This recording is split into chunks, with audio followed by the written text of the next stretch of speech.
Hello dear students and welcome back to English with professor Tabassum. आज की हमारी video में हम डिस्कस करेंगे most important annotations for Hiroshima child. First one, I knock and yet remain unseen, यानी कि मैं दरवाज़ा तो खटखटाती हूँ लेकिन मैं किसी को नज़र नहीं आती। I remain unseen. अब इसके इंट्रोडक्शन में हम क्या लिखेंगे? This line is taken from the poem Hiroshima child written by Nazim Hikmat. He is recognized as one of the greatest poets of the 20th century. Most of his writings are about war. यानी कि ये जो line है वो ली गई है Hiroshima child poem से, जो कि नाजिम हिकमत ने लिखी है। और नाजिम हिकमत जो है वो एक ग्रेट पोएट है 20th सेंचुरी के, और उनकी अक्सर राइटिंग्स में वो बात करते हैं वॉर के बारे में, जंग के बारे में। ये हो गया हमारा इंट्रोडक्शन। अब इंट्रोडक्शन आप सेम लिख सकते हो ऑल फोर एनोटेशंस में। Coming to the context, Nazim Hikmat's Hiroshima Child is about a 7-year-old child who died in the Hiroshima bomb attack during the World War II.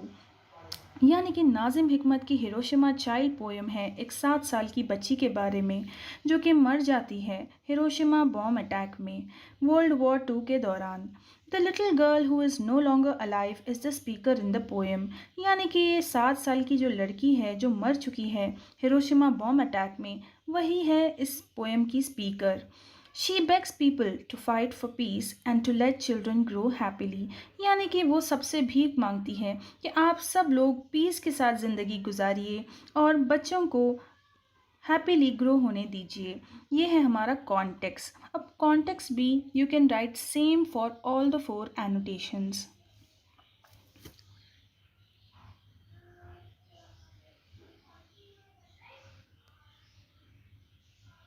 Explanation. Now explanation is going to be different for all the four annotations because every line's meaning is different. This line means that the dead child knocks on every door. यानी कि इस line का मतलब ये है कि जो dead child है, जो मरी हुई लड़की है 7 साल की, वो हर किसी के दरवाजे पर जाकर दस्तक देती है। No one hears or sees the child as the child died at 7 in the Hiroshima bomb blast, यानी कि कोई भी उस बच्ची को ना तो सुन सकता है और ना ही देख सकता है क्योंकि वो ऑलरेडी मर चुकी है हिरोशिमा बॉम्ब ब्लास्ट में वर्ल्ड वॉर टू के दौरान। Since then the child has felt neither growth nor hunger, यानी कि उसके बाद ना तो उस बच्ची ने अपनी ग्रोथ को देखा है और ना ही अपनी भूख को महसूस किया है, नॉर एनी वॉन्ट्स, और ना ही उसकी कोई ख्वाहिश है। The child continues to be in the same state, यानी कि वो बच्ची अभी भी सेम कंडीशन में है। The child visits every home, seeks neither food nor things, यानी कि वो हर घर को तो जाती है लेकिन ना तो वो खाना मांगती है और ना ही कुछ और। ये है हमारा explanation which is going to be different for every annotation. Critical comment. The poem deals with the tragic effects of war, loss of life, innocence, and destruction. Nazim's message with this poem is to stress that people need to work for peace. यानी कि ये poem जो है वो deal करती है effects of war के बारे में, यानी कि वॉर जब होता है या जब कोई इंसान अपनी ज़िंदगी खोता है या अपनी मासूमियत खोता है या फिर डिस्ट्रक्शन होता है, तबाही होती है, तो उसके क्या इफ़ेक्ट्स होते हैं लोगों की ज़िंदगी पर। नाज़िम हिकमत का ये मैसेज है इस पोएम में कि आप स्ट्रेस करिए लोगों को कि वो पीस के लिए लड़ें, यानी कि सुकून के लिए लड़ें, ज़िंदगी को पीस के साथ बिताएं। अब क्रिटिकल कमेंट भी you can write same for all the four annotations. In annotation, I am 7 now as I was then. When children die, they do not grow. यानी कि मैं तब भी 7 साल की थी और मैं अब भी 7 साल की हूँ। जब बच्चे मर जाते हैं तो उसके बाद वो ग्रो नहीं होते, उनकी एज नहीं बढ़ती है। So introduction is again the same like the first one, even the context is same. Explanation. These lines mean that the child had died in the Hiroshima bomb blast at the age of 7. Since then, the child has felt neither growth nor hunger nor any wants. इन लाइनों का मतलब ये है कि वो बच्ची मर गई थी हिरोशिमा बॉम्ब ब्लास्ट में जब वो सिर्फ 7 साल की थी, और उसके बाद ना तो वो ग्रो हुई है और ना ही उसे भूख लगी है और ना ही उसे कोई और चीज़ चाहिए। The child continues to be in the same state. वो बच्ची अभी भी उसी सेम कंडीशन में है जैसे मरते वक्त थी। The child visits every home, seeks neither food nor things. यानी कि वो बच्ची हर घर को जाती है, ना तो वो खाना मांगती है और ना ही कुछ और। The child expresses that when children die after that they do not grow। वो बच्ची कहती है कि जब बच्चे मर जाते हैं तो उसके बाद वो फिर ग्रो नहीं होते। सो इसमें एक्सप्लेनेशन डिफरेंट है, क्रिटिकल कॉमेंट तो वही सेम है। Okay, like the first annotation. Third annotation. I asked for nothing for myself, for I am dead, for I am dead। यानी कि मैं अपने लिए कुछ भी नहीं मांगती क्योंकि मैं मर गई हूँ, मैं मर गई हूँ। ये थर्ड एनोटेशन है जिसमें इंट्रोडक्शन वही सेम है फर्स्ट टू एनोटेशंस की तरह और कॉन्टेक्स्ट भी सेम है। Explanation. In these lines, the little girl speaks about her death, about how the fire caught her and then she became ashes। यानी कि इन लाइनों में वो मासूम सी बच्ची बात करती है अपनी डेथ की, अपनी मौत की, कि कैसे उसे आग लगी और उसके बाद वो राख में बदल गई यानी कि एशेस में। She was a young innocent girl that would like to be a child who is alive and does things children of a age like doing, like eating candies. यानी कि ये तो एक बहुत ही मासूम सी बच्ची है जो कि दूसरे बच्चों की तरह जीना चाहती थी और वो वैसे ही चीज़ें करना चाहती थी जैसे कि उसकी उम्र के दूसरे बच्चे करते हैं। फॉर एग्ज़ाम्पल ईटिंग कैंडीज़, वो कैंडीज़ खाना चाहती थी। She had a terrible painful death and she hasn't had time to enjoy herself. यानी कि उसकी जो मौत थी वो बहुत ज़्यादा टेरेबल थी, दर्दनाक थी, पेनफुल थी और उसे मौका नहीं मिला अपनी ज़िंदगी आम बच्चों की तरह इन्जॉय करने का। She died 10 years ago, but her soul is still among us, hoping to be an ordinary girl। यानी कि ये बच्ची तो 10 साल पहले मर गई थी हिरोशिमा अटैक में, लेकिन ये बस यही उम्मीद करती है इसकी रूह कि वो एक ऑर्डिनरी लड़की की तरह ज़िंदगी गुजार सके। She wants children not to be killed, and that every child could do things which she could have done if she has not been killed।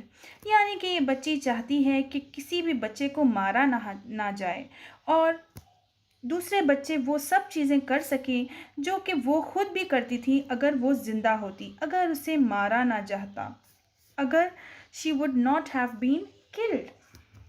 तो ये है हमारी एक्सप्लेनेशन जो कि डिफरेंट है एंड क्रिटिकल कमेंट वही सेम है। Fourth annotation. All that I need is that for peace।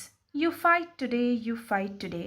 यानी कि मैं जो कुछ भी चाहती हूँ वो तो बस पीस है यानी कि सुकून है। तुम आज लड़ो, तुम आज लड़ो। You fight today, you fight today। तो इंट्रोडक्शन तो वही सेम है फर्स्ट थ्री एनोटेशंस की तरह, कॉन्टेक्स्ट भी सेम है। Explanation. In these lines, the little girl gives a vehement plea for peace.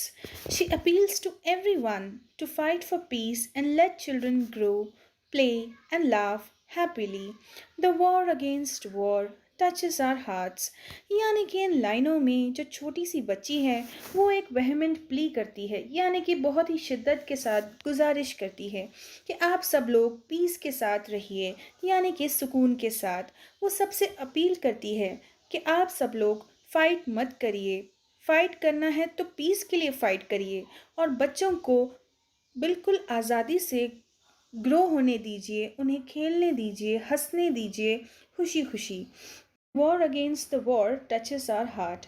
यानी कि जो इस मासूम बच्ची की जो इल्तिजा है, जो फ़ाइट है पीस के लिए, सुकून के लिए जो लड़ रही है वो हम सबके दिलों को छूता है। तो ये है हमारा डिफरेंट एक्सप्लेनेशन, क्रिटिकल कमेंट तो वही सेम है। Question number 1। Answer the following questions in about 100 words each.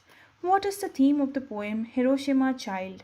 यानी कि इस पोएम हिरोशिमा चाइल्ड की थीम क्या है? नाजिम हिकमत wrote mainly against wars। This poem, Hiroshima Child, is about a 7-year-old girl who was killed in the bombing of Hiroshima in the World War II. यानी कि नाज़िम हिकमत की ये जो पोएम है वो वॉर के बारे में है। वो अक्सर अगेंस्ट वॉर लिखते थे अपनी पोएम्स में, और ये पोएम एक 7 साल की बच्ची के बारे में है जो कि मर जाती है हिरोशिमा बॉम्ब ब्लास्ट में वर्ल्ड वॉर टू के दौरान। The little girl is the speaker in the poem. She request people not to fight as she was a victim of it. She begs them to fight for peace. यानी कि जो मासूम सी 7 साल की बच्ची है वही है स्पीकर इस पोएम के अंदर। वो सबसे रिक्वेस्ट करती है, सबको बेग करती है, सबको प्ली करती है कि आप सब लोग फ़ाइट मत करिए क्योंकि मैं खुद इस चीज़ की विक्टिम रह चुकी हूँ, यानी कि ये हादसा मेरे साथ हो चुका है। She begs them to fight for peace. वो सबसे इल्तिजा करती है, सबको बेग करती है कि आप सब लोग पीस के लिए लड़िए। The theme of the poem is to promote peace. Theme इस पोएम की है कि हम कैसे पीस को दुनिया में प्रमोट कर सकते हैं। The poet uses a character, a standpoint and language to drive home the theme. यानी कि वो एक कैरेक्टर का इस्तेमाल करते हैं जो कि एक मरी हुई लड़की है, एक स्टैंड पॉइंट और एक ऐसी लैंग्वेज का यूज़ करते हैं इस पोएम के अंदर जो एकदम घर के जैसा फील कराती है, और वही है इस पोएम में theme. This technique serves the desired purpose. इस टेक्निक से जो पोएम के अंदर जो मैसेज है जो पोएट देना चाहते हैं वो बखूबी नज़र आता है। The reader is made to plunge into thought first and action next. यानी कि रीडर्स को ये पोएम सोचने पर पहले मजबूर कर देती है और फिर एक्शन लेने पर कि हम सबको इस दुनिया में पीस के साथ रहना चाहिए और बच्चों को फ्रीली ग्रो करने देना चाहिए, हंसने देना चाहिए, खेलने देना चाहिए। और ये है हमारा first answer. Question number 2. Why does the poet appeal for peace through a dead child? यानी कि इस पोएट ने क्यों एक डेड चाइल्ड को ही लिया अपील करने के लिए, पीस के लिए इस पोएम के ज़रिए। The poet appeals for peace through a dead child in the poem Hiroshima Child because he wanted the readers to understand and empathize with the pain of children who died young in the Hiroshima bomb attack during the World War II. Poet है वो एक dead child का ही सहारा लेते हैं इस poem Hiroshima child में, ताकि वो अपने रीडर्स को समझा सके, अंडरस्टैंड करवा सके और एम्पैथाइज करवा सके, ताकि उन्हें समझा सकें कि क्या होता है दर्द बच्चों का जो कि मर गए थे हिरोशिमा बॉम्ब अटैक में वर्ल्ड वॉर टू के दौरान। How the child felt at the time of death at an early age of 7, her pain and ultimate sufferings। यानी कि जो बच्ची थी उसे कैसा महसूस हुआ था मरते वक्त, जब उसे मौत आई 7 साल की उम्र में, तो उसकी क्या तकलीफ थी, क्या पेन था उसका और उसकी क्या सफरिंग थी, क्या कुछ उसने सहा है। The child gives a vehement plea for peace in the world and also that children should be allowed to grow, play, and laugh because she is no longer alive and cannot grow, laugh, and play। और जो बच्ची है वो सबसे इल्तिजा करती है, एक vehement plea देती है कि आप सब लोग इस दुनिया में पीस के साथ रहिए, वॉर मत करिए, पीस के साथ रहिए और बच्चों को भी ग्रो होने दीजिए, प्ले करने दीजिए, खेलने दीजिए और हंसने दीजिए। क्योंकि अब जो बच्ची 7 साल की उम्र में मर गई थी अब वो बिल्कुल भी ज़िंदा नहीं है, तो वो ना तो ग्रो हो सकती है, हंस सकती है और ना ही खेल सकती है। The war against war touches the hearts of the readers. यानी कि ये जो बच्ची की जो लड़ाई है पीस के लिए फ़ाइट जो वो कर रही है वो हम सबके दिलों को छूता है इस पोएम हिरोशिमा चाइल्ड के ज़रिए। So, this is your second answer. Describe the feelings of the child when she knew that she was dead at the age of 7। यानी कि उस बच्ची की फीलिंग्स को आप डिस्क्राइब करिए जो कि मर गई थी 7 साल की उम्र में। The feeling of the child when she came to knew that she was dead at the age of 7 were very painful।